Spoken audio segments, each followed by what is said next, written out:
Good evening everyone. मेरी voice clear है सबको? ओके, स्टार्ट करते हैं। ओके, आज का टॉपिक स्टार्ट करते हैं। आज का आपका टॉपिक है विष चिकित्सा या उपक्रम। उपक्रम भी क्या है? चिकित्सा का ही पर्याय होता है। जो भी हम उपक्रम करते हैं उसी को हम चिकित्सा समझ सकते हैं।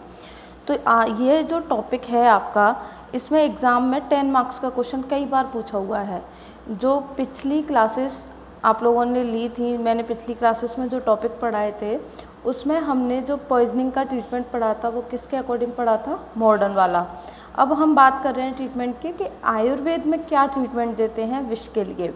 तो यहाँ जो ये टॉपिक है इम्पोर्टेंट है, काफ़ी बड़ा टॉपिक है, इतना ज़्यादा भी बड़ा नहीं है, इजी है, आपको याद करना है क्योंकि बड़ा क्वेश्चन आता है 10 नंबर का।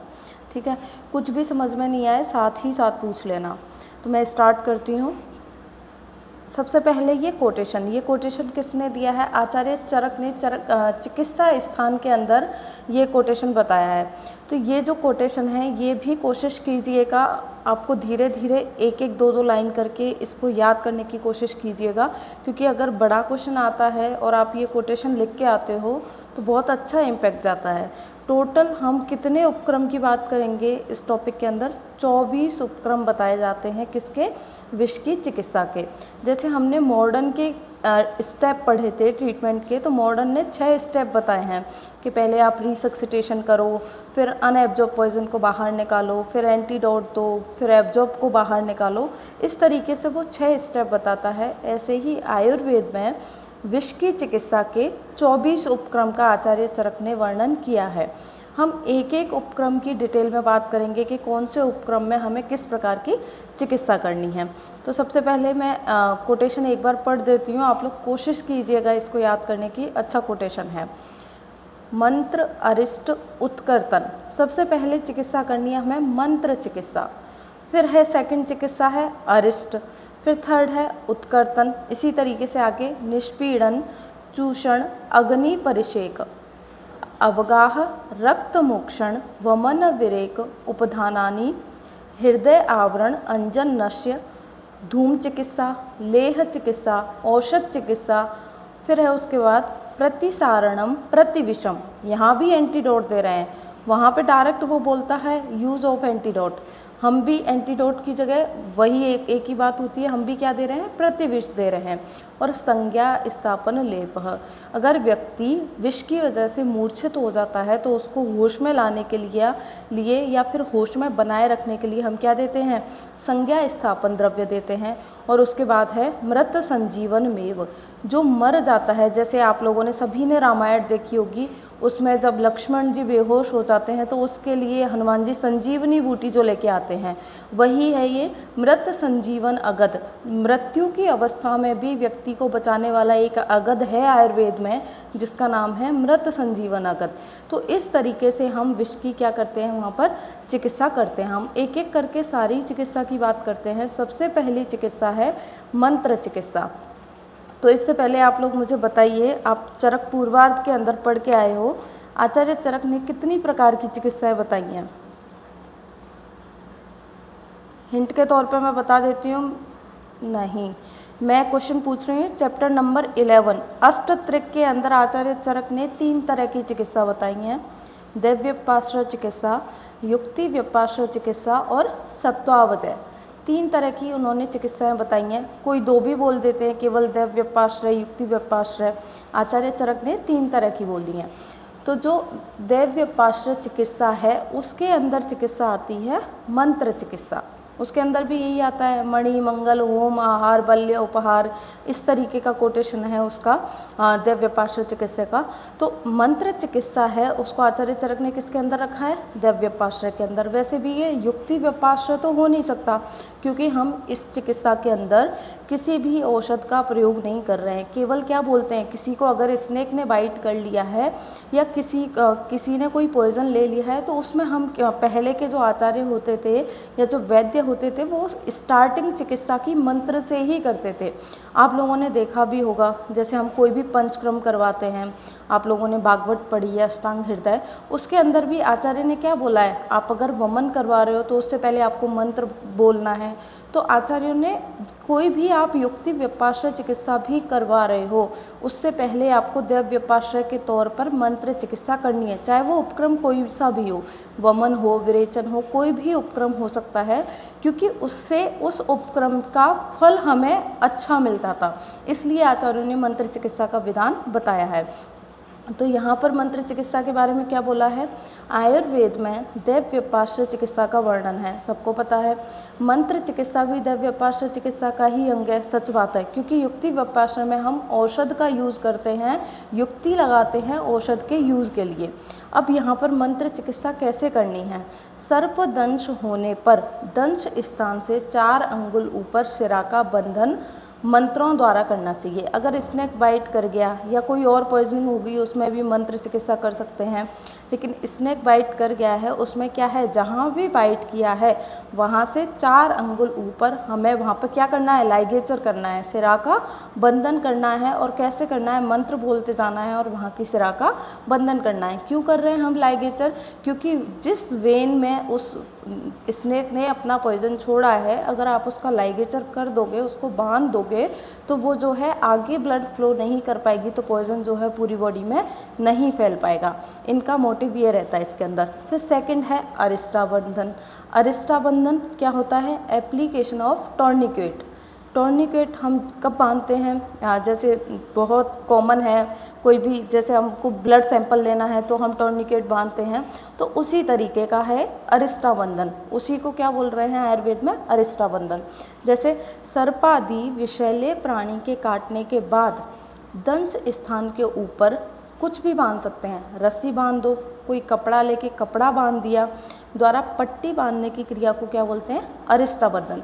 तो ये 2 नंबर में कई बार पूछा गया है अरिष्टा बंधन। यहाँ से अगर बड़ा क्वेश्चन नहीं आता है तो 2 नंबर के अंदर केवल अरिष्टा बंधन 1-2 बार पूछा गया है। उसमें क्या पूछते हैं वो, अरिष्टा बंधन की परिभाषा, उसका स्थान और उसके प्रकार, ये 2 चीज़ें उसके अंदर पूछी जाती हैं। तो हाँ, अरिष्टा बंधन में हमें करना क्या है, चाहे तो आप कोई रस्सी का यूज़ कर सकते हो या कोई कपड़े का यूज़ कर सकते हो। तो अगर कोई विषैले इंसेक्ट ने या स्नेक ने किसी ने भी बाइट किया है तो दंश स्थान से थोड़े से ऊपर, अब थोड़ा ऊपर कितना हो सकता है, थोड़ा ऊपर, कई आचार्य 4 अंगुल बोलते हैं, कई आचार्य 8 अंगुल बोलते हैं। आचार्य चरक ने 4 अंगुल और आचार्य बागवट ने 8 अंगुल बताया है। तो वहाँ से हमें दूरी नाप के 4 अंगुल या 8 अंगुल इतनी दूरी पर अरिष्टा बंधन करना है। अरिष्टा बंधन का मतलब है या तो रस्सी बांध दो या कपड़ा टाइट बांधना है। अब इसका बांधने का पर्पज़ क्या है कि अगर आप वहाँ पर टाइट कपड़ा या रस्सी कुछ भी बांध दोगे तो ब्लड जो है वो ऊपर की तरफ सर्कुलेट नहीं कर पाएगा, हार्ट की तरफ नहीं जा पाएगा, इसलिए क्या करते हैं, अरिष्टा बंधन करते हैं। ठीक है, इसके 2 टाइप होते हैं, सरल अरिष्टा बंधन और एक होता है अभिमंत्रित अरिष्टा बंधन। सरल का मतलब है कि ऐसे ही बाइट किया, हड़बड़ी में जल्दी आके रस्सी या कपड़ा फटाफट से बांध दिया। अभिमंत्रित का मतलब क्या है कि आप जब भी कपड़ा या रस्सी जो भी बांध रहे हो उस टाइम पर अभिमंत्रित मंत्र का भी उच्चारण कर रहे हो। तो 2 चिकित्सा एक साथ होती हैं अभिमंत्रित अरिष्टा बंधन में, मंत्र चिकित्सा भी होती है और अरिष्टा बंधन भी होता है। अभिमंत्रित यानी कि मंत्र के साथ अरिष्टा बंधन करना। तो ये आपको प्रकार याद रखने हैं, अरिष्टा बंधन के 2 होते हैं, सरल और अभिमंत्रित। फिर उसके बाद है हाँ,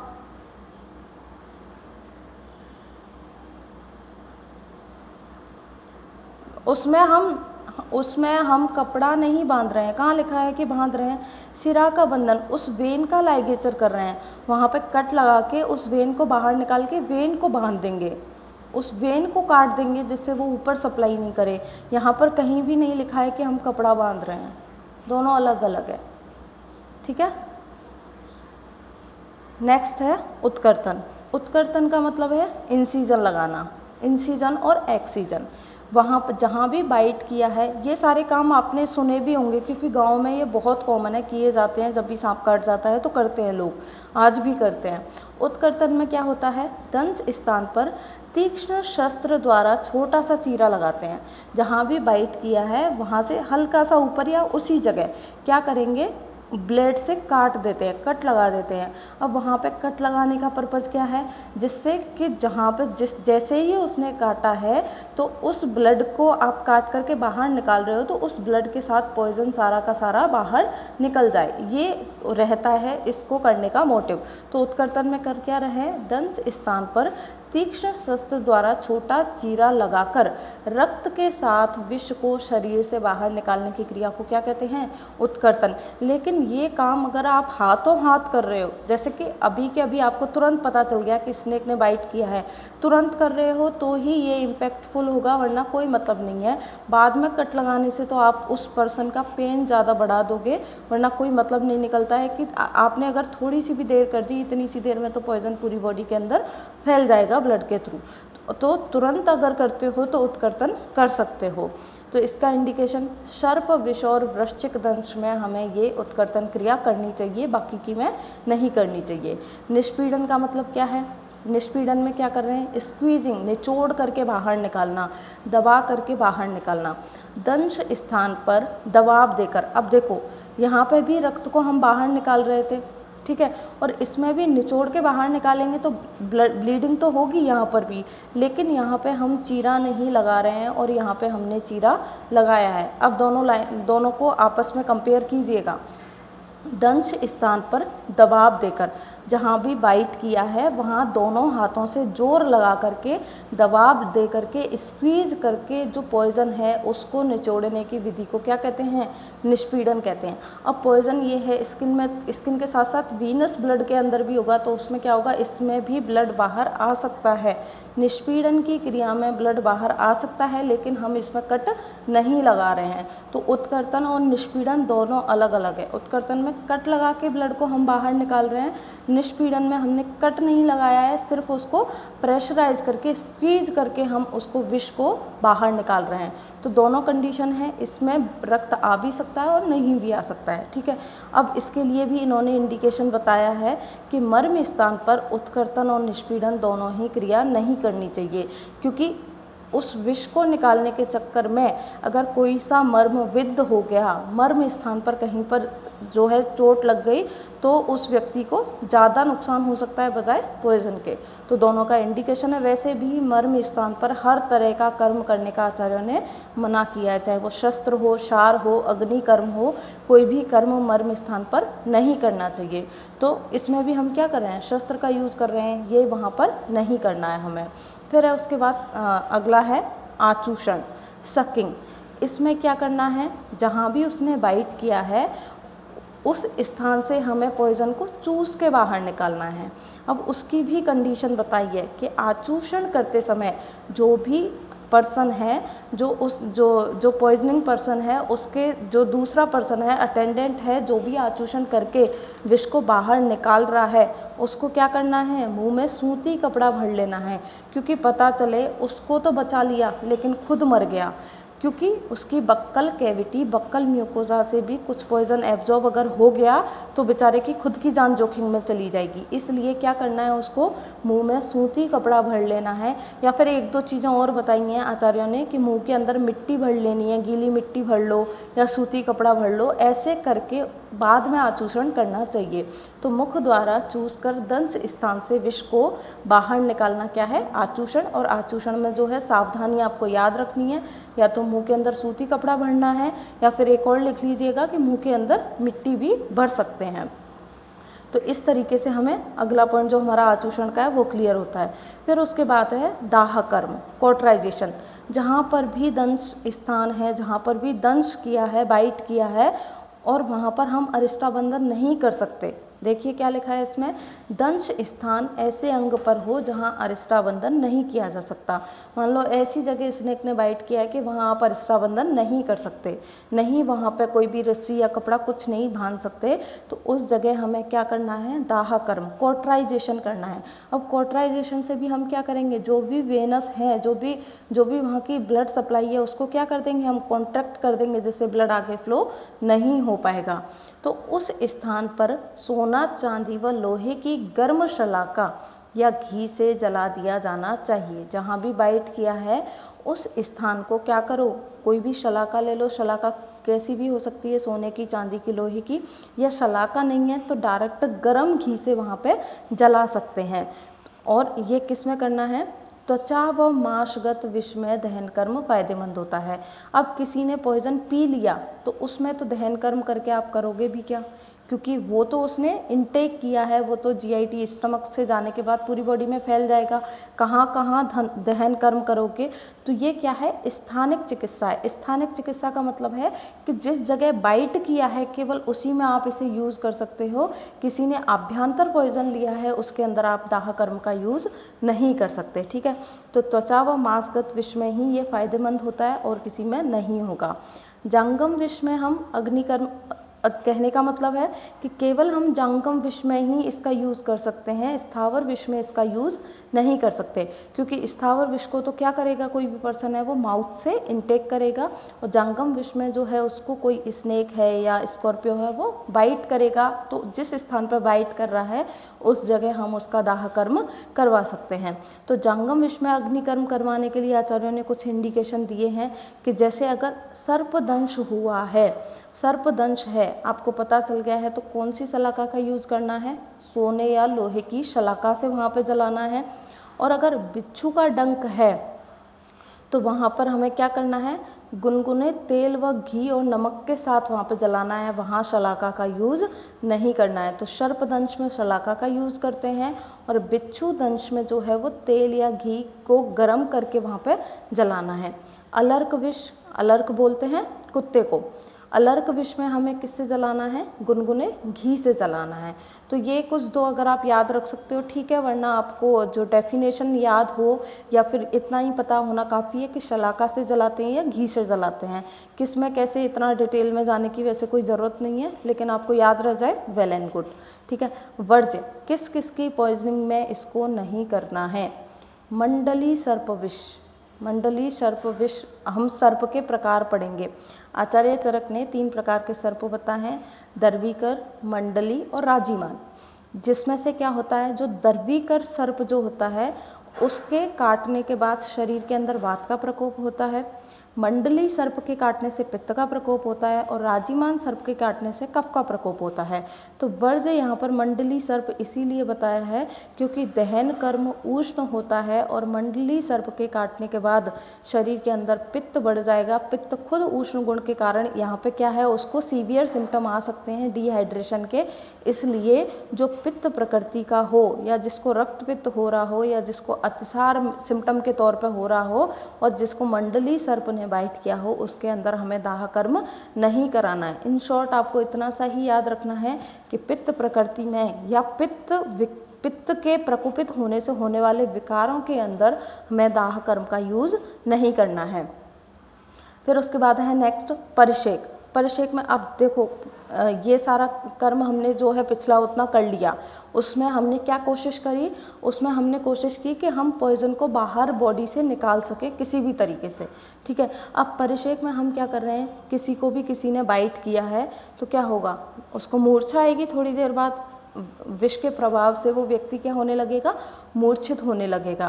तो उसको हमें मूर्छित नहीं होने देना है, इसीलिए हम उसका क्या करेंगे, परिषेक करेंगे। गर्म पानी या औषधीय जल से विष प्रभावित क्षेत्र की पहले तो धुलाई करके और मुंह पे उसके क्या मारते रहेंगे, छींटे मारते रहेंगे, जिससे वो व्यक्ति बेहोश ना हो। तो परिषेक में क्या करना है, एक तो स्थानिक क्रिया है, ये उसी स्थान के लिए यूज करना है हमें। क्या है, जहाँ भी किसी ने भी बाइट किया है तो उसको आप औषधीय जल या किसी भी क्वाथ से धो सकते हो, उस जगह को वॉश कर सकते हो। जैसे पिछला मैंने बताया है ट्रिपल वॉश का यूज़ कर रहे हैं कि जैसे नीम क्वाथ से पहले धो लिया, फिर नीम सोप लगा लिया, फिर नीम क्वाथ से उसको धो लिया, तो ट्रिपल वॉश कर सकते हो वहाँ पे। और साथ ही साथ उसको एक आचार्य ने ये भी बोला है कि मुंह पे छींटे मार के उसको क्या है, होश में भी रखना है। तो परिषेक हम 2 तरीके से यहाँ पे कर सकते हैं। तो मेन आपको ये उसी स्थान का जो परिषेक है वो आपको याद रखना है। इससे क्या होगा, जो विष थोड़ा बहुत जो बाहर होगा वो जल के साथ बह जाएगा। फिर उसके बाद है नेक्स्ट प्रोसेस, वो है अवगाह। अवगाह में क्या करना है, विष स्थान को प्रचुर मात्रा में, जो भी दंश स्थान है जहाँ भी बाइट किया है, प्रचुर मात्रा में गुनगुना या सादे पानी से, गुनगुना से पानी से धो लेने की क्रिया को क्या बोलते हैं? अवगाह। सादा पानी नहीं है, काटा हुआ है, तो क्या है, पानी को हल्का सा गर्म करना है, गुनगुना करना है, जिसमें आसानी से उसको पैर डुबाया जा सके या जहाँ भी उसको बाइट किया है वो स्थान उसमें डुबाया जा सके। तो विष स्थान को प्रचुर मात्रा में गुनगुने पानी से धो लेने की क्रिया को अवगाह कहते हैं। अवगाह प्रोसीजर आपको पता ही होगा। अवगाह में क्या करते हैं, क्या कि अगर किसी एक पात्र में आप, जैसे बाथ टब के अंदर होता है, वो क्या होता है? अवगाह होता है कि बाथ टब के अंदर खूब सारा पानी भर के जो भी स्थान का हमें स्वेदन या वो क्रिया करनी है, अवगाह करना है, उस स्थान को उसमें 10-15 मिनट तक उसी जगह रखे रखना, तो उसी क्रिया को क्या बोलते हैं हम? अवगाह। अब अवगाह दो तरीके का होता है, एकांग और सर्वांग। एकांग का मतलब आप किसी एक पर्टिकुलर एरिया के लिए यूज कर रहे हो, यदि विशिष्ट स्थान पर विष हो तब एकांग अवगाह करना है, और सर्वांग विष हो, पॉइजन एब्जॉर्ब भी हो चुका है, बॉडी के अंदर भी फैल चुका है, तो हमें सर्वांग अवगाह का यूज़ करना है। और अवगाह में हम सादा पानी से ज़्यादा यूज़ किसका करेंगे? जो भी मेडिकेटेड जो जल होगा यानी कि क्वाथ होगा, उसका यूज़ हम करेंगे, जो जिससे क्या हो, जो पॉइजन के जो भी उसकी बॉडी पर इफेक्ट आने वाले हैं उनको हम सप्रेस कर सकें। फिर नेक्स्ट पॉइंट है रक्तमोक्षण। रक्तमोक्षण कब करेंगे? रक्तमोक्षण प्रोसीजर तब जो है काम देगा हमें जब पॉइजन है वो ब्लड के अंदर एब्जॉर्ब हो चुका होगा। तो अवशोषित विष, अभी तक हमने ऐसा कहीं नहीं बोला कि अवशोषित, लेकिन रक्तमोक्षण अगर अवशोषित नहीं हुआ है, जस्ट इंटेक ही किया है, तो बिना बात के रक्तमोक्षण नहीं करवाना है। लेकिन पॉइजन अवशोषित हो चुका है, काफ़ी टाइम हो चुका है उसको पॉइजनिंग हुए, तो अवशोषित विष प्रकुपित रक्त दोषों के साथ रक्त स्राव के माध्यम से शरीर से निकालने की विधि को क्या बोलते हैं? रक्तमोक्षण कहते हैं। तो जब अगर विष अवशोषित होकर रक्त में फैल जाए, रक्त में, तो उसको क्या करना है? रक्त के साथ, रक्तमोक्षण में हम क्या करेंगे? रक्त के साथ उस विष को बाहर निकाल देंगे, वो क्या हो गया? रक्तमोक्षण हो गया। रक्तमोक्षण भी दो तरीके का होता है, सार्वदाहिक और स्थानिक। सार्वदाहिक मतलब सिरा वेद द्वारा शरीर से दूषित रक्त को बाहर निकालना। इसमें क्या किया? वेनस पंक्चर किया, उससे हम पूरा जो है ब्लड को बाहर निकालने की कोशिश कर रहे हैं। एक तो ये हो गया, शिरावेद से हम जगह जगह के एरिया का ब्लड बाहर निकाल रहे हैं, यानी कि सिरिंज का यूज करके हम निकाल रहे हैं। दूसरा है स्थानिक। स्थानिक में हम किस तरीके का कर सकते हैं?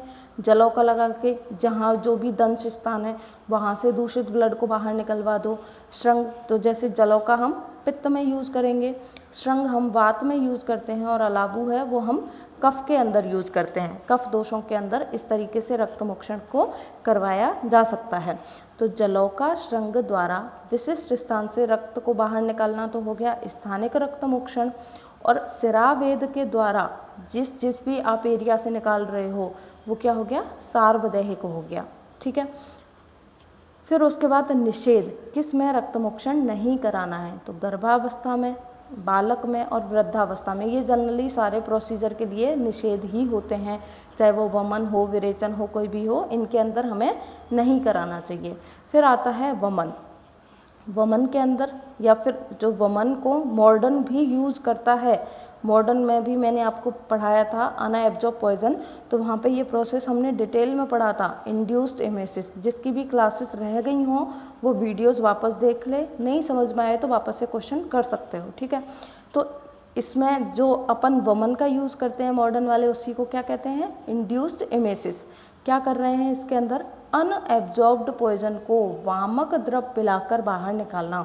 मान लो किसी ने स्थावर विष ले लिया, ठीक है, स्थावर विष ले लिया और पता चल गया, पता चलते ही अगर आपने बहुत जल्दी उसके फेटल पीरियड से पहले यानी कि वो अभी स्टमक के अंदर ही पॉइजन पड़ा हुआ है, वो अभी एब्जॉर्ब नहीं हुआ है, उससे पहले आप क्या करो? कोई भी वामक क्वाथ पिला दो और उसके साथ वमन करा के उस पॉइजन को बाहर निकाल दिया, वो क्या हो गया? वमन हो गया या इंड्यूस्ड एमेसिस हो गया।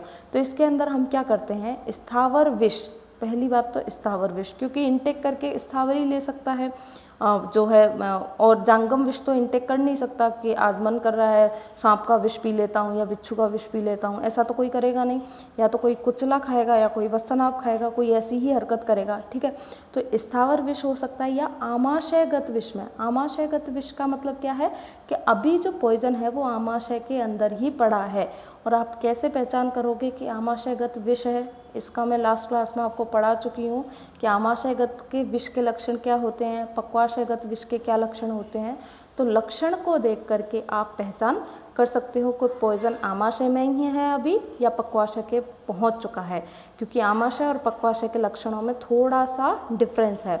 तो उन लक्षणों को देख करके आप पता लगा सकते हो कि अगर विष अभी आमाशय के अंदर ही है तो हम इसको वमन करा करके बाहर निकाल सकते हैं। तो स्थावर विष तथा आमाशयगत विष में क्या कराना चाहिए, वमन कराना चाहिए। अब विधि क्या रहेगी इसकी, नमक का पानी या यष्टि मधु, मधु यष्टि या यष्टि मधु एक ही बात है।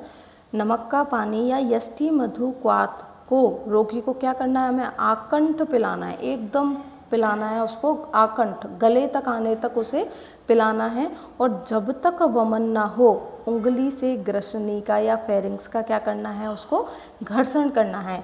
क्या करना है, अपनी 2 फिंगर लेके और जो फेरेंजियल जो फेरिंग्स है उसको बार बार क्या करना है, स्टिमुलेट करना है, जिससे क्या हो जाएगा, उसको वमन हो जाएगा। तो वही जो नॉर्मल जो वमन का प्रोसीजर होता है उसी को हम फॉलो कर रहे हैं इसके अंदर।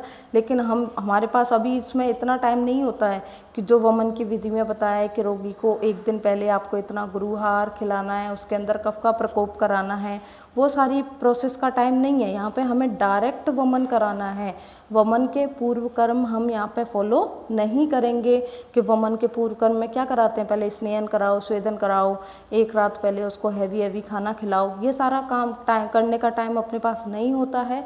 यहाँ पे हमें डायरेक्ट उसको प्रधान कर्म पे आना है, ठीक है। और ना ही हम इसमें संसर्जन कर्म करवा रहे हैं, केवल प्रधान कर्म करवा के हमें क्या करना है, पहले पॉइजन को बाहर निकालना है, उसकी बाद की चिकित्सा सिम्टोमेटिक वो तो बाद में करते रहेंगे। निषेध क्या है, जो भी कोरोसिव पॉइजन होते हैं, स्ट्रॉन्ग एसिड और स्ट्रॉन्ग बेस, उनके अंदर पेट्रोलियम पॉइजनिंग में वमन ना कराएं। तो ये सेम जो कॉन्ट्रा इंडिकेशन ये किसके भी थे, इंड्यूस्ड इमेसिस के, यानी कि मॉडर्न और आयुर्वेद दोनों निषेध सेम ही मानते हैं। कोरोसिव और पेट्रोलियम पॉइजन में वमन नहीं करवाना है। क्यों नहीं करवाना है, ये कारण मैं पहले भी आपको बता चुकी, क्योंकि ये स्ट्रॉन्ग एसिड या स्ट्रॉन्ग बेस जो भी होते हैं वो जीआईटी की म्यूकोसा को क्या कर देंगे, रप्चर कर देंगे, तो उससे ब्लड बाहर आने लग जाएगा, इसलिए हमें वहाँ पे वमन नहीं करवाना है। फिर है नेक्स्ट प्रोसीजर है वो है विरेचन। जैसे अभी हमने वहाँ पे पढ़ा था, वमन के अंदर हमने क्या पढ़ा था कि आमाशयगत विष में वमन कराना है, क्योंकि अगर मान लो जो विष है वो आमाशय के अंदर है ही नहीं, वो एब्जॉर्ब होके आगे की तरफ पक्वाशय में बढ़ गया, तो आपका वमन कराने का कोई औचित्य नहीं बचता है, क्योंकि वमन केवल और केवल जो है स्टमक तक ही काम कर सकता है।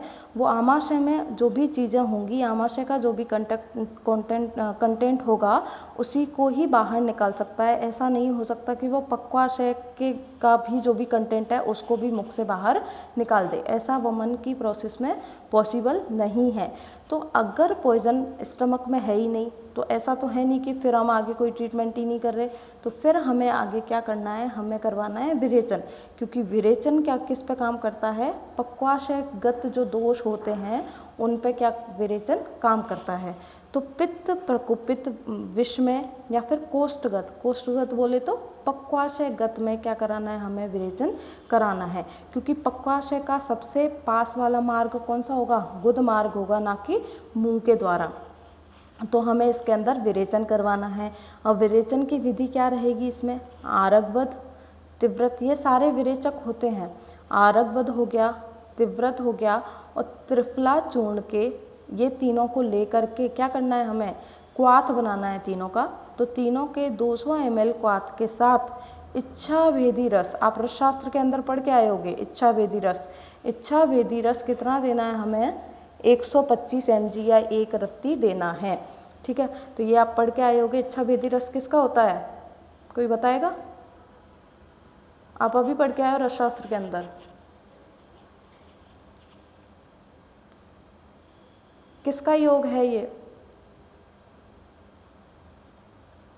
जयपाल का योग है ये, ठीक है, क्रोटोन टिग्लियम, उसका योग है इच्छाभेदी रस, ठीक है। तो हमें क्या करना है, आरक वध, क्योंकि ये तीनों भी क्या करवाने वाले होते हैं, विरेचन कराने वाले होते हैं, और इच्छावेदी रस भी विरेचन ही करवाता है। जो जमाल घोटा हम बोलते हैं वही होता है इच्छावेदी रस। ठीक है। तो इसको लेकर के हमें क्या करवाना है, दोनों ही चूर्ण फॉर्म में भी हम जो भी यूज़ कर रहे हैं या रस की तरह भी जो भी यूज़ कर रहे हैं, और क्वाथ दोनों ही विरेचक होने चाहिए। इनके क्वाथ के साथ उसे क्या देना है, 125 mg या 1 रत्ती हमें इच्छावेदी रस का उसको पान करवाना है। फिर आता है उपाधान। उपाधान का मतलब क्या है, रखवाली करना। ठीक है। रखवाली किस तरीके से करेंगे कि विष का संक्रमण जब तक मस्तिष्क में हो तब मस्तिष्क पर औषध रखकर विष को रोकना चाहिए। जैसे कि मैंने आपको पढ़ाया था, जब विष के वेग पढ़ाए थे मैंने आपको, तब बताया था काकपद का जो प्रयोग करते हैं वही होता है उपाधान। कौन से वेग की चिकित्सा थी, काकपद? कौन से वेग की चिकित्सा थी, कौन बताएगा? अनामिका तुम थी क्लास में, बताओ।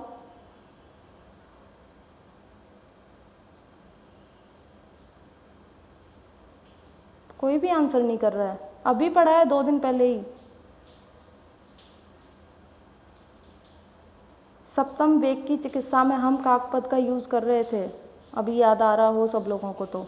ठीक है। हाँ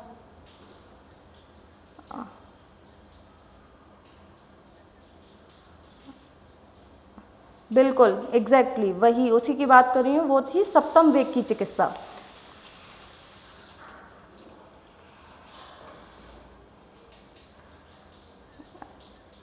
एग्जैक्टली हाँ जी। तो वो सप्तम वेग की चिकित्सा थी। पिछला भूलिएगा मत, अभी 4-5 क्लास ही हुई हैं, अभी तो बहुत सारी क्लासेस होनी है, तो याद रखते चलिए। ठीक है। तो उपाधान के अंदर हम क्या कर रहे हैं, विष का संक्रमण जब मस्तिष्क में, यानी कि जो पॉइजन है वो ब्लड के साथ साथ ब्रेन में भी पहुंच चुका है, तो अब हमें वहाँ कैसी चिकित्सा करनी है, विष का संक्रमण जब मस्तिष्क में हो तब मस्तिष्क पर औषध रख के विष को रोकना चाहिए। अब इसमें विधि क्या होती है, वो विधि यहाँ आप पढ़ोगे। पहले भी मैंने आपको एक्सप्लेन किया था। सिर पर कौवे के पैर के आकार का, यानी कि जैसा कौवे का पंजा होता है उसको क्या बोलते हैं हम, काकपद बोलते हैं। उस आकार का हमें क्या करना है, वहाँ पे व्रण वुंड बनाना है किसी भी नुकीली चीज़ से। सिर पर यानी कि बाल हटा देंगे, बालों का मुंडन कर देंगे, फिर स्कैल्प पर हमें कौवे के पैर की तरह क्या करना है, वहाँ पर व्रण बनाना है, और उसके ऊपर सरक्त ताज़ा मांस रखना है। क्या कहलाता है, काकपद कहलाता है। अब वो मांस किसी का भी हो सकता है, बकरे का, मुर्गे का, भैंस का, किसी का भी वो मांस हो सकता है। तो इवन इसमें हमने किया क्या है, सारे बाल हटा दिए सिर के, उसके ऊपर स्कैल्प पर हमने क्या किया है, वहाँ पर कौवे के पैर जैसा हमने घाव बनाया है, वुंड बनाया है, और उस घाव से जब ब्लड बाहर आने लग जाएगा तो उस घाव के ऊपर हमें क्या करना है, कोई भी जानवर का ताज़ा मांस लेना है जिसके अंदर, खुद के अंदर क्या होना चाहिए, रक्त होना चाहिए। यानी कि उस मांस से हमें उसकी जो वीनस है, वेन्स हैं, उसको अलग नहीं करना है, तो उसको हमें सर के ऊपर रखना है। वही क्या कहलाता है, काकपद कहलाता है।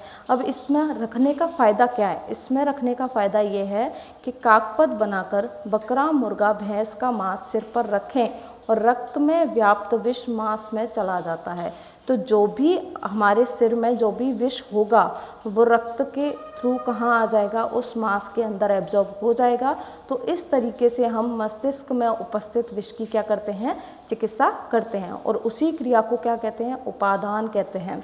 तो ये इंपॉर्टेंट है, आपको काकपद याद रखना है, क्योंकि ये आपके दोनों जगह काम आने वाला है, सर्प विष की चिकित्सा में भी, और पहले मैंने आपको स्थावर विष की जो चिकित्सा पढ़ाई है उसके सप्तम वेग में हम काकपद का यूज करते हैं, तो वहाँ भी आप लोगों को ये पॉइंट याद रखना है।